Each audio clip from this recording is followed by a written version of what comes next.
नमस्कार, आप देख रहे हैं न्यूज 24। आपके साथ मैं हूं रवि ठाकुर और सीधे अब आपको बुलेटिन में लिए चलते हैं। राज्यसभा और लोकसभा की कार्रवाई शुरू हो गई है, क्या चल रहा है वहां पे? अध्यक्ष जी, आपका बहुत बहुत धन्यवाद। अध्यक्ष जी, क्योंकि इतिहास से जुड़ा हुआ सवाल है तो मैं थोड़ा सा इतिहास बताना चाहता हूं। पूरा इतिहास प्रश्नकाल मत पूरा बताओ। इतिहास नहीं, मैं आपको कुछ और बता रहा था कि आज 15 साल और 96 दिन बाद पहले नंबर के ऊपर ये मेरा तारे वाला सवाल लगा है। आखिरी बारी 10 दिसंबर 2009 को क्वेश्चन नंबर 1, इससे जो 2 लोकसभा पहली थी उसमें लगा था। तो मैं कभी कभी ये सोचता हूं कि अगर इस सदन की संख्या बढ़ गई तो शायद ये सवाल 15 साल की जगह फिर 30 साल में लगना शुरू हो जाएगा।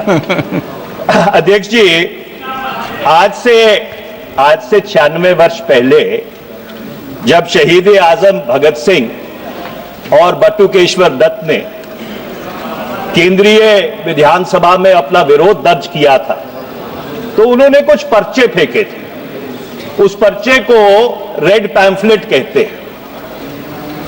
उस पर्चे की कुछ प्रतिलिपियां और उनका कुछ निजी सामान जो सार्वजनिक खबरें हैं उसके अनुसार अभी भी पार्लियामेंट स्टेशन के पुलिस स्टेशन के मालखाने में पड़ा है।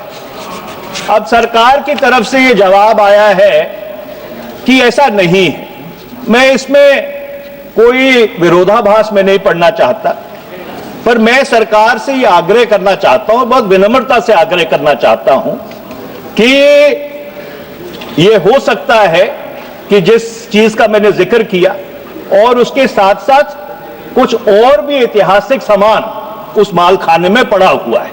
मेरा सरकार से यह आग्रह है कि इसको एक बारी दोबारा से गंभीरता से दिखवा ले, क्योंकि भारत की विरासत से, हमारे स्वतंत्रता संग्राम के इतिहास से ये जुड़ी हुई बहुत ही एक अटूट पहलू है। ये मेरा पहला सप्लीमेंट है। माननीय मंत्री महोदय। माननीय अध्यक्ष महोदय, मैं सम्मानीय सदस्य ने जो चिंता व्यक्त की है, जो सुझाव दिया है, उसके लिए उनके प्रति सम्मान और श्रद्धा व्यक्त करते हुए उनका अभिनंदन करना चाहता हूं। माननीय सभापति महोदय, जो माननीय सदस्य ने प्रश्न किया था और जैसा उन्होंने कहा है कि वो उस विरोधाभास में नहीं जाना सदस्य के प्रति श्रद्धा व्यक्त करने की आवश्यकता नहीं है। आप जो उन्होंने स्वतंत्रता सेनानियों के लिए जो अपनी तरफ से श्रद्धा व्यक्त की, उसका मैं सम्मान एक बार फिर करना चाहता हूं। माननीय सदस्य ने मालखाने में पड़ी हुई वस्तुओं के बारे में जिक्र किया है। सामान्यतः हमारी विधिक प्रक्रिया के अनुरूप मालखाने में यदि कोई सामान रखा है तो न्यायालय के आदेश से ही उस सामान को एक्सेस किया जा सकता है। लेकिन इसके अतिरिक्त भी इस तरह की व्यवस्था है कि कोई नोटिफाइड एंटिक्विटी या कोई इस तरह की हेरिटेज जो है इंपॉर्टेंस की वैल्यूएबल संपदा अगर किसी मालखाने में पहुंचती है तो उसका जो है सूचना उसकी एएसआई को दी जाए। तो आप देख सकते हैं संसद की कार्रवाई शुरू हो गई है, चाहे राज्यसभा हो या लोकसभा। सीधा रुक करते हैं, हमारे पॉलिटिकल एडिटर रमन हमारे साथ जुड़े हैं। रमन, आपकी तरफ मैं रुक कर रहा हूं। रमन, एक बार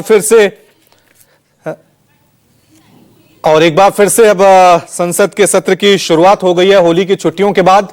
कौन सा मुद्दा आपको लग रहा है कि एक बार फिर चाहे राज्यसभा हो या लोकसभा, दोनों जगह जो है विपक्ष जिसको लेकर सरकार को आज घेरने वाली है?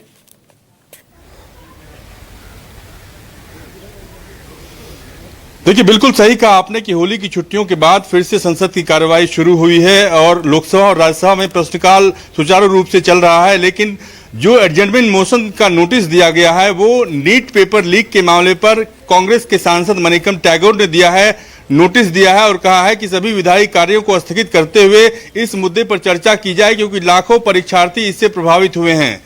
और इस मामले को राहुल गांधी से लेकर कांग्रेस पार्टी के नेताओं ने समय समय पर उठाया है। कई बार पार्लियामेंट की कार्रवाई नहीं चल पाई है और इसे लेकर कांग्रेस के सांसद मनिकम टैगोर ने नोटिस देकर सरकार से मांग की है कि इस पूरे मामले पर चर्चा की जाए और जो रिपोर्ट है वो रिपोर्ट को सार्वजनिक किया जाए, क्योंकि एक लिखित प्रश्न के जवाब में सरकार ने कहा कि सुप्रीम कोर्ट में ये मामला चल रहा था और सुनवाई के दौरान ये पाया गया कि बड़े पैमाने पर लीकेज नहीं हुई है, बड़े पैमाने पर अनियमितता नहीं हुई है।